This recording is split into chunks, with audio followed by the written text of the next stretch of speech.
এই, তুমি ছবি দিবা না? না, এটা সম্ভব না। আমি বলেছি তো, তুমি যদি তোমার একটা ছবি আমাকে দাও তাহলে আমিও আমার একটা ছবি তোমাকে দিব।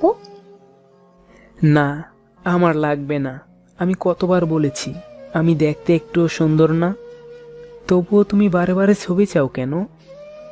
এমনি, আরো চাইবো, 100 বার চাইবো।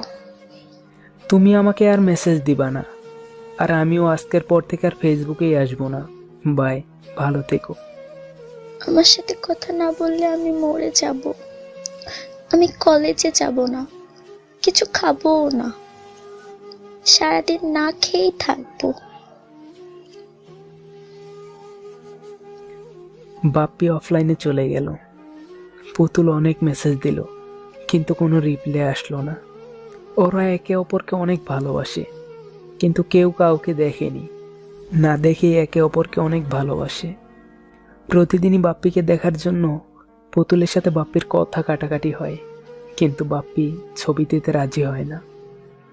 কারণ একটাই, বাপ্পি দেখতে একটুও সুন্দর না, আর পারিবারিক অবস্থাও বেশি একটা ভালো না। তাই বাপ্পি পুতুলের সাথে এরকম করছে। প্রায় 3 দিন পর বাপ্পি ফেসবুকে আসলো। এসে দেখে প্রায় 40টার উপরে মেসেজ দিয়েছে পুতুল। মেসেজগুলো পড়ে অবাক হলো। আবার মেসেজে পুতুল তার ফোন নাম্বারটাও দিয়ে দিয়েছে। বাপ্পি খুবই চিন্তিত হয়ে গেল। পুতুলও প্রায় 2 দিন অনলাইনে আসেনি। না জানি কি পাগলামি করে বসেছে। অবশেষে বাপ্পি পুতুলের খবর নেওয়ার জন্য তার নাম্বারে ফোন দেয়। হ্যালো, কে? মানুষ, আপনি কে? আমি বাপ্পি। ও তুমি, আমি পুতুল। কেমন আছো তুমি? ভালো। তুমি আমার সাথে দেখা করতে পারবে? পারবো না কেন, অবশ্যই পারবো। আর কিছুক্ষণ কথা বলে ফোনটা রেখে দিল। দেখা করা আসল উদ্দেশ্য নয়, আসল উদ্দেশ্য হলো সম্পর্কটা শেষ করে দেওয়া।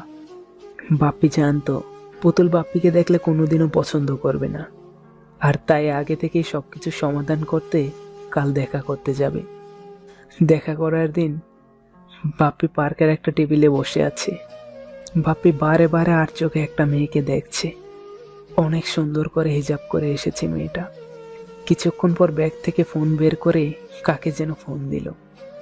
বাপ্পি চমকে উঠল, তার মোবাইলটাই বাজছে।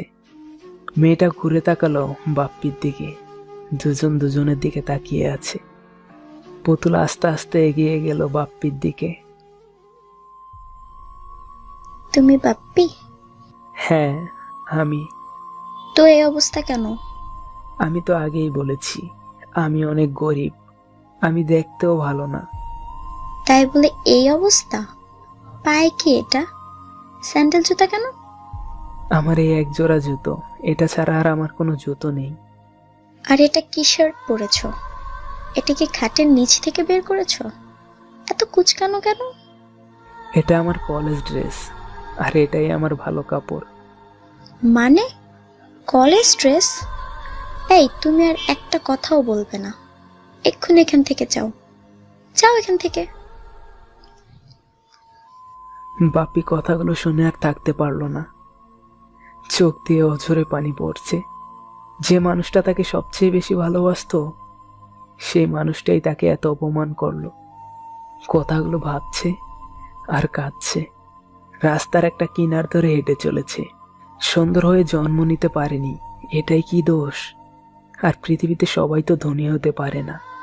কথাগুলো ভাবছে আর 2 হাত দিয়ে চোখের পানি মুছছে। কিছুক্ষণ পর পিছন থেকে শার্টের কলার ধরে টেনে কে যেন বলল, গাড়িতে ওঠো। তুমি? হ্যাঁ আমি। আগে গাড়িতে ওঠো। কাঁদছো কেন? এমনি। এমনি আবার কেউ কাঁদে নাকি? কিছু না। আমি একটু রাগ করে বলেছি, তা বলে ওখান থেকে চলে আসবে? আর আমাকে নামিয়ে দাও, আমি বাড়ি যাব। বাড়ি গেলে দেখা করতে বলেছিলে কেন? তুমি আমাকে দেখতে চেয়েছিলে, তাই দেখা করেছি। আমি আগে থেকেই জানতাম তুমি আমাকে একটুও পছন্দ করবে না, আর এখন সেটাই হয়েছে। একটু আগে তো শুধু অপমান করেছি, এবার ধাক্কা দিয়ে রাস্তায় ফেলে দিব, যাতে গাড়ির নিচে পড়ে মরে যাও। ফেলে দাও, আমাদের মতো গরিবদের মরে যাওয়াই উচিত। জীবনেও না, আমি তোমাকে মরতে দেব না। তুমি মরলে আমি বাঁচবো নাকি? আমিও তো মরে যাব। মানে? মানে আমি তোমাকে ভালোবাসি, আর বাকি জীবন তোমাকেই ভালোবাসবো। তুমি পাগল নাকি? কই তুমি আর কই আমি? আমি তোমার চেহারাকে ভালোবাসি না, আমি তোমার টাকাকেও ভালোবাসি না, আমি তোমার জামা কাপড়কে ভালোবাসি না, এমনকি আমি তোমাকেও ভালোবাসি না। আমি শুধু তোমার সুন্দর ও পবিত্র মনটাকে ভালোবাসি। না না, এটা সম্ভব না। এখন কিন্তু সত্যি সত্যি ধাক্কা দিয়ে ফেলে দিব। ফেলে দাও। হঠাৎ করে বাপ্পিকে জড়িয়ে ধরলো পুতুল। বাপ্পি পুরোই অবাক হয়ে তাকিয়ে আছে। পুতুল 2 হাত দিয়ে মুখটা আড়াল করে দিল। সত্যি আমাকে ভালোবাসো? ছেড়ে যাবে না তো? যাব। তাহলে ভালোবাসো কেন? মৃত্যুর সময় কি তুমি আমার সাথে যেতে পারবে? তখন তো ছেড়ে যেতেই হবে। বাপ্পি এবার কিছুই বলতে পারলো না। পুতুলকে জড়িয়ে ধরে কাঁদতে লাগলো। হয়েছে, চলো এবার কিছু খেয়ে আসি। কেন, বাড়ি থেকে কিছু খেয়ে আসোনি? তুমি আমার মেসেজ পড়োনি?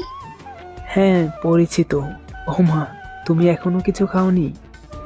না, তোমার সাথে খাবো। তার আগে তোমার জন্য কিছু কেনাকাটা করতে হবে। কিন্তু আমার কাছে যে টাকা নেই। এই সত্য কথা বলার জন্যই তো আমি তোমাকে এত ভালোবাসি, বোকা ছেলে। আর টাকা নেই মানে? আমার টাকা তো সব তোমারই টাকা। আসলে জীবনে গরিব হয়ে কিছু করতে না পারলেও আমাদের আশেপাশের মানুষগুলোকে খুব সহজেই চেনা যায়। বাপ্পি যেমন একজন খুব ভালো মনের মানুষকে খুঁজে পেয়েছে, ঠিক এইভাবেই। আর ভালোবাসা সে হয় 2 ধরনের, একটা চেহারার সাথে আরেকটা মনের সাথে। চেহারার ভালোবাসাটা চেহারার সাথেই বিলীন হয়ে যায়, আর মনের ভালোবাসাটা থাকে মৃত্যু পর্যন্ত। ভালো লাগলে ভালোবাসার মানুষদের সাথে শেয়ার করবেন। ধন্যবাদ।